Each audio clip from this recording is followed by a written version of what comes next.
आज के video lesson में या पार्ट में आप सभी का स्वागत है। मेरा नाम हरदा राजेश कुमार है। मैं गवर्नमेंट डिग्री कॉलेज चंचलगुड़ा के हिंदी विभाग में सहायक प्रोफेसर पद पर कार्यरत हूं। मैं आज हम हमारे वीडियो पार्ट के अंतर्गत या लेसन के अंतर्गत हम पढ़ने जा रहे हैं कबीर के दोहे। और कबीर के दोहे जो है अपने आप में बहुत ही महत्वपूर्ण है ये।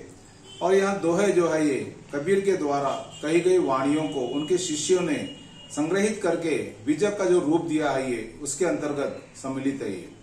तो हम यहाँ पर जब कबीर के दोहे पढ़ते हैं तो यहाँ पर कबीर का जो पूरा नाम है कबीरदास। और जो कबीरदास जो है हमारे हिंदी साहित्य के भक्ति काल की निर्गुण भक्ति धारा के ज्ञान मार्गी कवि के रूप में हमारे सामने आते हैं।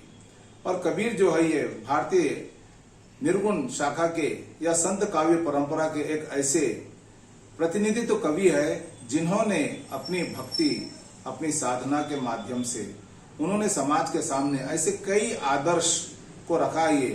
परंतु उनके आदर्शों की स्थापना के प्रति जो उनकी अपनी सोच रही है वह भी मानवतावादी रही है ये। क्योंकि कभी कभी हम देखते हैं कि कुछ व्यक्तियों के बोलने का तरीका गलत दिखता है ये, पर उस गलत के साथ भी जो है ये समाज के लिए अच्छाई का मार्ग प्रशस्त करने वाली भावना लेकर चलते हैं। और अब हम जब कबीर के बारे में देखते हैं तो यह जरूरी हो जाता है कि भाई कबीर के जो हमारे पाठ्यक्रम में जो दोहे दिए गए ये उन दोहों में कबीर क्या कहना चाहते हैं, किसके बारे में कहना चाहते हैं और किस लक्ष्य की ओर हमारा ध्यान आकर्षित करना चाहते हैं। यह विषय को हम गहराई से देखने के पहले यहाँ देखना पड़ेगा कि भाई कबीर का व्यक्तित्व और उनका कृतित्व और उनका व्यक्तिगत जीवन कैसा रहा ये। इसलिए हम कबीर के दोहों को विस्तार से या उनका भावार्थ या व्याख्यात्मक अध्ययन करने के पहले थोड़ा सा हम कबीर के जीवन के बारे में हम लोग जानने का प्रयास करेंगे। कबीर के परिचय के अंतर्गत हम देखते हैं कि भारतीय संतों में कबीर का व्यक्तित्व सबसे अधिक शक्तिशाली और प्रभाव उत्पादक रहा ये।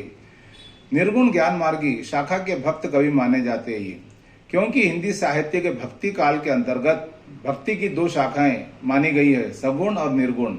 सगुण वहां जिसमें भगवान को सगुण साकार रूप की वंदना अर्चना की जाती है।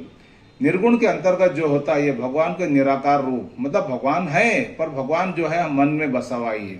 तो यहाँ पर इसमें एक तरह से मानो मूर्ति पूजा का खंडन किया गया है, मूर्ति पूजा या अवतारवाद को उसमें नकारा गया है ये। और कबीर यहाँ पर हम देखते हैं कि भाई कबीर जो है उच्च कोटि के भक्त भी है ये, और वो भक्ति के साथ साथ जो है ये समाज के सजग सृष्टा एवं दृष्टा भी रहे। अब यहाँ पर सवाल आता है कि यहाँ पर भाई समाज के सजग का मतलब क्या है, ये दृष्टा मतलब समाज को जो है एक अच्छे राह पर ले जाने वाले, सृष्टा करने वाले, समाज के अच्छे समाज की सृष्टि करने वाले। और दृष्टा का मतलब ये कि भाई अच्छी नजर से देख करके समाज को अच्छी राह पर ले जाने का जो प्रयास करते हैं ये, वैसे लोगों की श्रेणी में जो है कबीर हमारे सामने आते हैं। इसलिए कबीर को जो है ये समाज के सजग सृष्टा और दृष्टा के रूप में हम देखते हैं। और जहां पर उनकी भक्ति की जो भावना रही है, भक्ति के लिए उन्होंने सुधार का एक माध्यम से देखेंगे कि भाई कवि जो है यहाँ पर भाई भक्ति काल के अंतर्गत जो है ये उस समय की जो सामाजिक राजनीतिक धार्मिक सांस्कृतिक जो परिस्थितियां रही है, परिस्थितियों को आधार में ध्यान में रख करके कबीर ने उस समय जो है ये भक्ति के मार्ग से उन्होंने जो है समाज में सुधार का एक माध्यम बनाया, समाज में सुधार की एक उन्होंने बुनियाद रखी। और हम लोग इस तरह से कह सकते हैं कि भाई कबीर जो है समाज का सजग प्रहरी रहा। प्रहरी का मतलब क्या, देखभाल करने वाला। यहाँ पे जो सेना नहीं होता है ये समाज में, मतलब क्या भाई कब कहाँ पर क्या हो रहा है, मतलब समाज की हर गतिविधियों पर उसकी नजर रखने वाला। कभी कभी ये होता है कि भाई कबीर की जो वाणी हुआ करती थी वो कभी कुछ वाणी इतनी तीखी होती थी भाई लोगों को जिसको सुनने के बाद तिलमिला उठते थे। परंतु यहाँ पर अक्सर कहते हैं कि भाई जैसे जब तक हम कड़वी दवा नहीं लेते तो हमारे रोग का निदान नहीं होता। ये कबीर की बातें सच मानो अगर कड़वी होती थी, परंतु उस कड़वी बातों में भी जो है समाज के उद्धार का एक सच्चा रास्ता छुपा हुआ होता था।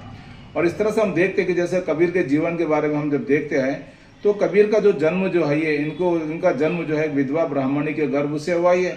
परंतु बेचारे जो विधवा ब्राह्मणी जो थी उसने लोक लज्जा के भय के कारण उन्होंने कबीर को काशी के लहरतारा तालाब के किनारे छोड़ दिया।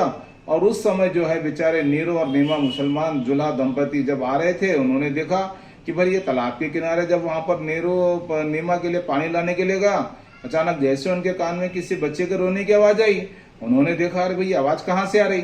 और वो बेचारे नीर और निमा दंपति जो है वो बेचारे संतान के लिए ऊपर वाले से दुआ कर रहे थे ये। और जैसे कबीर उनको दिखाई दिए, दोनों पति पत्नी ने कबीर को उठाया और अपने घर ले गए और कबीर का उन्होंने पालन पोषण करने लगे।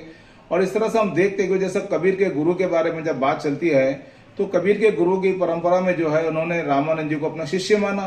तो भाई रामानंद जी जो थे बड़े विद्वान थे उस समय अपने समय, और कबीर को उन्होंने अपना शिष्य मानने से नकार दिया। पर कबीर ने कह दिया कि भाई मैंने आपको अपना गुरु मान लिया ये। और इस तरह से रामानंद जी ने जो है ये कबीर को राम नाम रूपी अमूल्य रत्न की प्राप्ति हुई। देखेंगे भाई अक्सर आप देखते हैं यहाँ पर राम का नाम लेते ही हमारे सामने सगुण मर्यादा पुरुषोत्तम राम का नाम आता ही है, परंतु कबीर ने जो है अपने निर्गुण निराकार भगवान को भी उन्होंने राम के नाम से संबोधित किया ये। तो कबीर के राम जो है ये निर्गुण राम है ये। और रामानंद जी से जो उन्होंने जो है ये राम नाम रूपी अमूल्य रत्न की प्राप्ति की। और इस तरह से कबीर के राम अपने आप में निर्गुण निराकार राम है, जिनकी हम वंदना प्रेरणा जो है मन से करके उनको प्राप्त करने के लिए कोशिश कर सकते हैं। कबीर के परिचय के बारे में जब हम देखते हैं तो यहाँ पर उनकी पंक्तियों के माध्यम से, जिनके पंक्तियों में कवि ने यहाँ पर बताया है कि भाई उनके जन्म, व्यवसाय और गुरु का उल्लेख किया मिलता है। जैसे काशी में हम प्रकट भये, श्री रामानंद चेताए, तू बामन मैं काशी का जुल्हा, बूझो मोर ज्ञाना, बहुत बरस तप किया काशी, मरनु भया मगहर को वासी। अर्थात देखेंगे कि भाई कबीर का जो जन्म हुआ है ये काशी में हुआ और उनकी मृत्यु जो है मगर में हुई, और उनके गुरु का नाम जो है ये रामानंद जी बताया।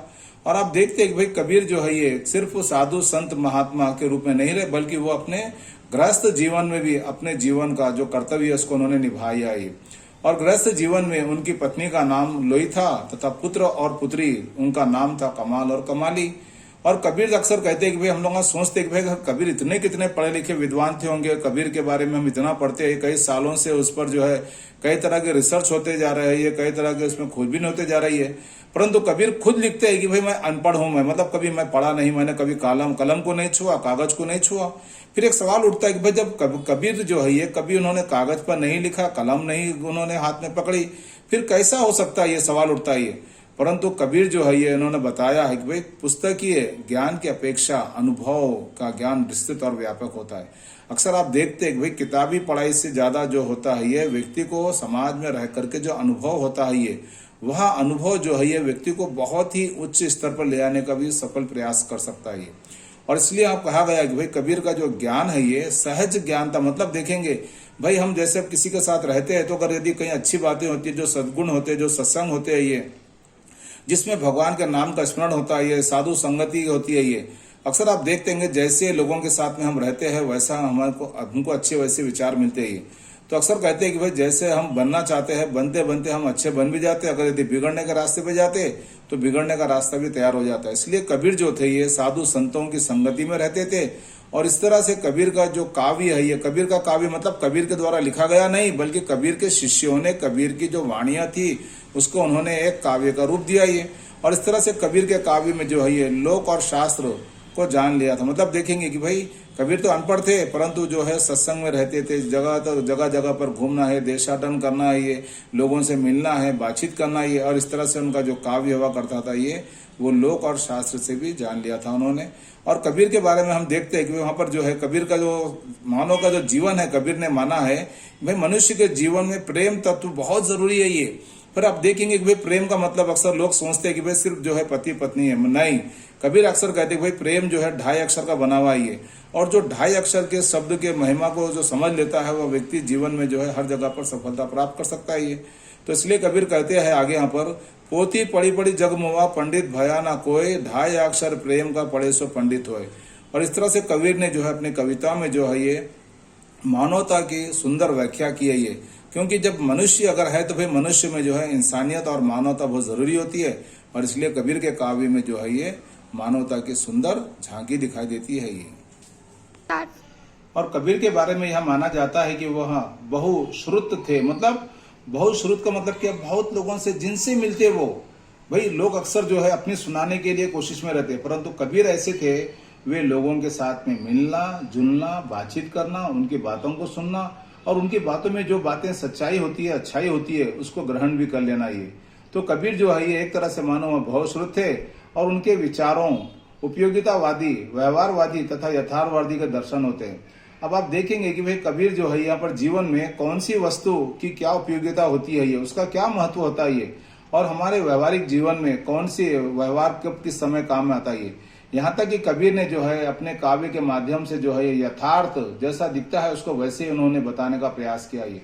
तो यहाँ पर कबीर के दोहों में जो है हम यहाँ पर देखते हैं कि यहाँ पर क्या है भाई, उन्होंने यथार्थ का भी किया, यथार्थ के माध्यम से उन्होंने समाज में एक आदर्श की भी स्थापना या उसके आदर्श की परिकल्पना को भी इन्होंने अपने काव्य के माध्यम से साकार बनाने का प्रयास किया।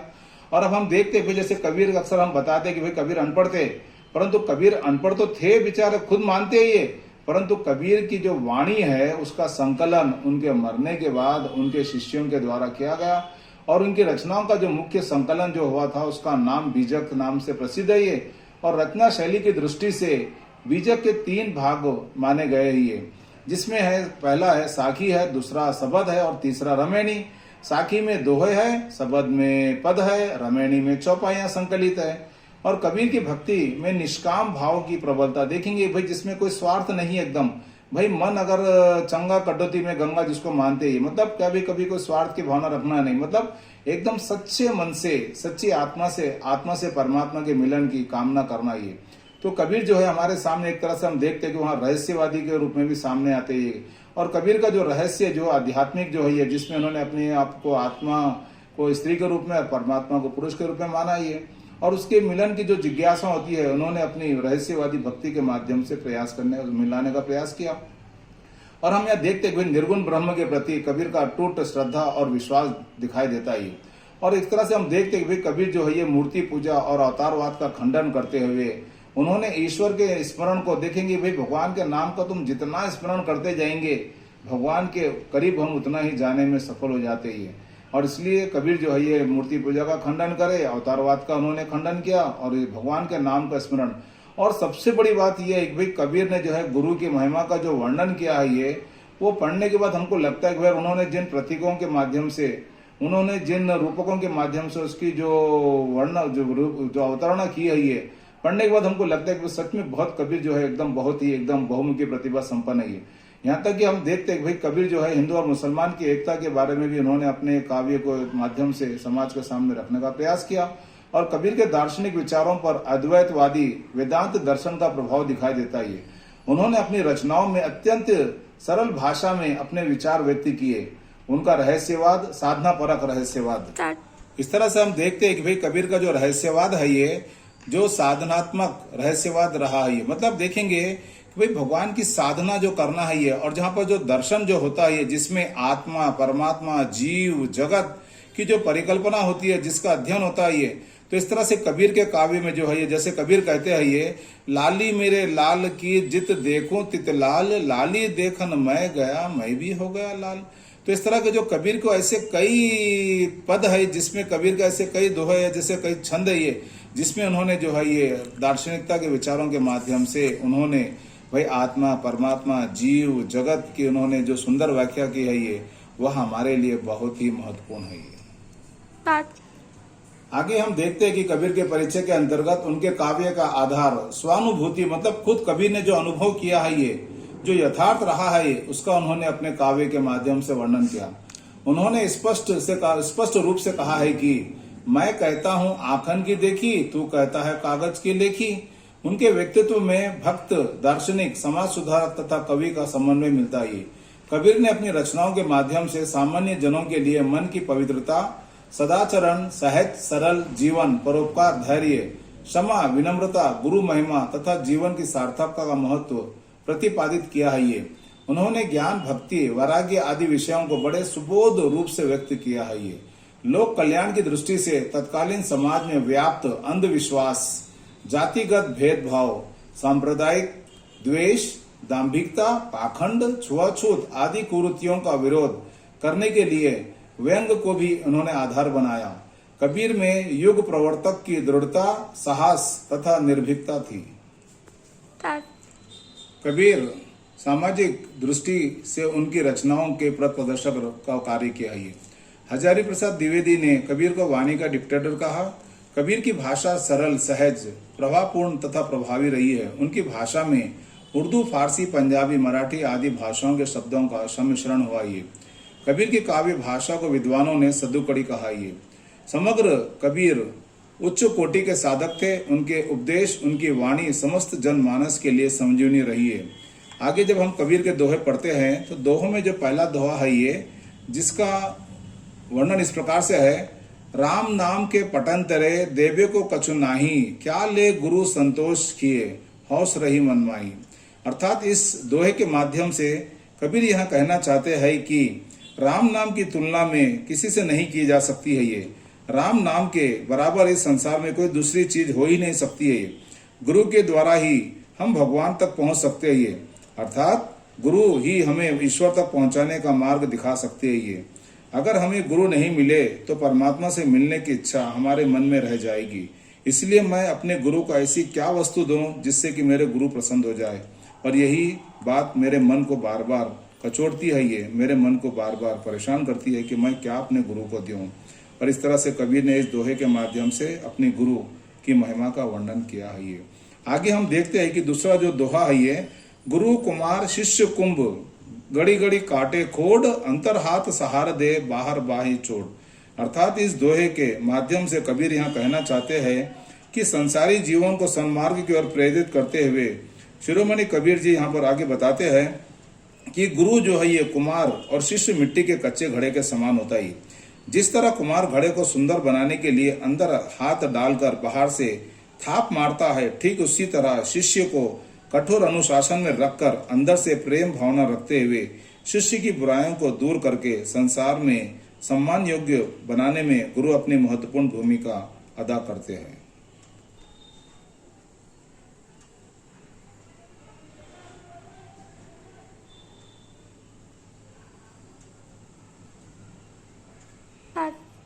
जहाँ तीसरा दोहा है जिसमें कवि लिखते हैं यहाँ पर, मनीषा जन्म दुर्लभ है देह न बारंबार, तरवर थे फल झाड़ी पड़िया बहुरी न लागे डार। अर्थात इसमें कबीर ने जो है जीवन की क्षण भंगुरता और उसकी सार्थकता को उन्होंने बताने का प्रयास किया है। यहाँ पर कवि कहते हैं कि भाई मनुष्य का जन्म बहुत दुर्लभ है ये, और जब एक बार ये शरीर चले जाता है तो ये बार बार नहीं मिलता ये। और इस बात की सच्चाई को बताते हुए उन्होंने उदाहरण दिया है, जैसे पेड़ से अगर यदि फल झड़ जाए तो फिर वहां पेड़ पर फल लगना मुश्किल हो जाता है। और इस तरह से यहाँ पर कबीर कहते हैं यहाँ पर कि इस संसार में मनुष्य जन्म बड़ी मुश्किल से मिलता है ये। यहाँ शरीर मनुष्य को दोबारा नहीं मिलता। जिस प्रकार वृक्ष से फल झड़ जाए तो उसे दोबारा डाल पर नहीं लगाया जा सकता, ठीक उसी प्रकार मनुष्य की मृत्यु हो जाने पर उसे फिर जीवित नहीं किया जा सकता। अर्थात मनुष्य को इसी जन्म में रहकर अच्छे कर्म कर लेना चाहिए। आगे वाला दोहा ये, जैसे हेरत हेरत हे सखी रहा कबीर हिराई, बूंद समानी समुद्र में सोकत हेरी जाई। अर्थात इस दोहे के माध्यम से कबीर जी कहना चाहते हैं कि मैं स्वयं भगवान में खो चुका हूँ और समुद्र में बूंद को आत्मसात कर लिया। अब उस बूंद को समुद्र से अलग कैसे किया जा सकता है। अर्थात ईश्वर में लगने के बाद उससे अलग हो जाना असंभव हो जाता है। और आगे वाला देखिए यहाँ पर कवि जो है यहाँ पर भाई समय का पालन करने की तरफ हमारा ध्यान आकर्षित करते हुए यहाँ लिखते हैं, काल करे सो आज कर, आज करे सो अब, पल में प्रलय होगी बहुरी करोगे कब। अर्थात कबीर जी यहाँ पर कहते हैं कल करने वाला काम आज ही कर लेना चाहिए, क्योंकि समय की गति कब क्या होगी नहीं मालूम। अर्थात हमें कोई भी काम कल पर नहीं छोड़ना चाहिए, क्यों कि क्षण में क्या हो जाए कोई बता नहीं सकता ये। तो फिर जो बचा हुआ काम है उसे कब करोगे। अर्थात कल का काम आज और आज का काम अभी कर लेना चाहिए। अर्थात अगले पल का कोई भरोसा नहीं है, इसलिए आज का काम आज ही कर लेना चाहिए। अर्थात कवि ने इसमें समय के पालन को किस तरह से करना चाहिए इस पर महत्व दिया है ये। और आगे वाला जो दोहा है जिसमें कवि जी लिखते हैं, सुख के संगी स्वार्थी दुख में रहते दूर, कहे कबीर परमार्थ दुख सुख सदा हुजूर। अर्थात यहाँ पर कबीर भाई अच्छे और बुरे लोगों की परख बताते हुए कहते हैं कि भाई जो अच्छे लोग होंगे वो हमारे सुख दुख में भी साथ रहेंगे, परंतु जो स्वार्थी रहेंगे वो सुख में साथ रहेंगे, परंतु हमारे बुरे वक्त में हमारा साथ छोड़कर चले जाते हैं। और इसलिए ऐसे लोगों से हमें बचकर रहना चाहिए। और इस विषय में कबीर जी लिखते हैं कि जो लोग सुख के समय साथ देते हैं और दुख में भाग जाते हैं वे लोग स्वार्थी होते हैं। कबीर जी यहाँ पर आगे लिखते हैं कि वही लोग हमारे हितैषी या परम मित्र होते हैं जो सुख और दुख दोनों में हमारा साथ निभाते हैं। अर्थात सुख में साथ देने वाले मित्र झूठे तथा फरेबी होते हैं, ऐसे मित्रों से हमें बचकर रहना चाहिए। आगे वाले दोहा यहाँ पर ये देखिए जिसमें कबीर जो है कहते हैं कि भाई जो परमार्थ परोपकारी जो भावना होती है ये उसको हमें धारण करना चाहिए। और इस संबंध में कबीर जी लिखते हैं कि सरवर तरवर संत जन चौथा बरसे में परमार्थ के कारणे चारों धरी दी है। अर्थात यहाँ पर जो है ये परोपकार की भावना के रूप में जो है कबीर ने प्रतीक माना है, जैसे सरोवर को माना, तालाब को माना, संत को माना, जंत को माना और मेह को माना यहाँ पर। तो इस तरह से इनके महत्व को दर्शाते हुए कबीर यहाँ लिखते हैं कि चाहे वो सरोवर हो, पेड़ हो, संतजन हो और चौथा मेघ का बरसना, ये चारों परोपकार के लिए ही पैदा हुए। ये अर्थात दूसरों की भलाई के लिए ही पैदा हुए। इनकी परोपकारिता किसी को भी बराबरी नहीं कर सकती है। अर्थात इन चारों ने जो है अपने जीवन को भलाई के काम में लाने के लिए ही मानो जन्म लिया हो और इस तरह से इनका जन्म जो है एक तरह से सार्थक माना जा सकता है। और आगे यहाँ पर देखेंगे कि भाई जो कबीर जी जो है ये लिखते हैं, दुनिया कैसी बावरी पाथर पूजन जाए, घर की चाकी कोई ना पूजे, जेही का पीसा खाए। अर्थात कबीरदास जो है यहाँ पर मूर्ति पूजा का खंडन करते हुए कहते हैं कि भाई ये दुनिया कैसी पागल है, देखो पत्थर की पूजा करती है ये, परंतु घर में जिस चक्की से हम आटा पीसकर खाना या भोजन पाते हैं ये उस चक्की की कोई पूजा नहीं करता। अर्थात घर में जिस चक्की से हम आटा पीसकर खाते हैं उस पत्थर की बनी हुई चक्की की हमें पूजा करना चाहिए। और इस संदर्भ में यहाँ पर कबीर फिर कहना चाहते हैं कि यहाँ दुनिया कितनी पागल है, पत्थरों की पूजा करती है, पूजा करने से पत्थर को भगवान मानती है और घर की चक्की को कोई नहीं पूछता जिसका पीसा हुआ अनाज हम खाते हैं। अर्थात लोग भगवान के दर्शन के लिए मंदिर, मस्जिद, गुरुद्वारे चढ़ जाते हैं, लेकिन अपने मन में कोई नहीं झांकता कि जहाँ भगवान विराजमान है। अर्थात कबीर ने दोहे के माध्यम से बताना चाहा कि भगवान जो है ये हमारे मन में बसा हुआ है, और परंतु लोग भगवान को जो है अपने मन में ना खोज करके जगह जगह पर जाते हैं ये। इसलिए कबीर ने जो है ये भगवान के भक्ति के लिए अपने मन में ही हमको सोचने का प्रयास किया। आगे के दोहे में कबीरदास लिखते हैं, जी ही घट प्रीति ना प्रेम रस, फूनी रसना नहीं राम, ते न रे संसार में उपजी गए बेकाम। अर्थात कबीर ने यह बताना चाहा कि जो लोग भगवान राम के नाम का स्मरण नहीं करते, फिर हम बात करेंगे कबीर के जो राम है निर्गुण निराकार है। और कबीर ने जहाँ पर बताना का प्रयास किया है कि भाई बताने का प्रयास किया कि जिस मुख से प्यार और प्रेम दोनों नहीं है उस हृदय में राम का निवास नहीं हो सकता। ये फिर यह राम का निवास मतलब निर्गुण निराकार की बात कर रहे हैं।